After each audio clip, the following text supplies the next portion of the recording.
Aro taxi. Aro Karyungu. None se taxi nijoro ko naraye nciye iwawe ku irembo nkabona cyafina wagira ngo gisohotse muri ghetto yawe. Muravuga igikobwa cy'inzobe gifite n'ibinyashi. Yego.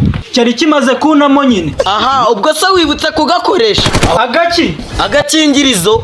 Reka twageze muri ghetto.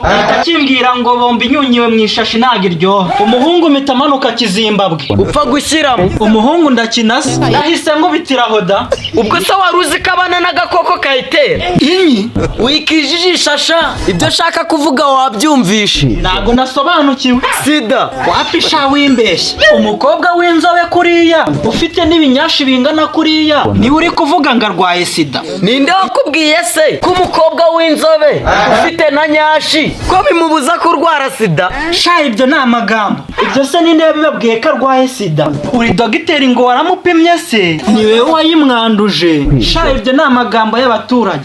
Suzi ko Fiyete abana n'agakoko gatera sida? Yego. Yaje kumusaba imitingi ye yamushiranye ngo namugurize ngo azayimwishyura. Icyo gihe yamubwiraga ko ari buzindukire ku bitaro gufata iyiwe. Urakoze cyane kuma makuru.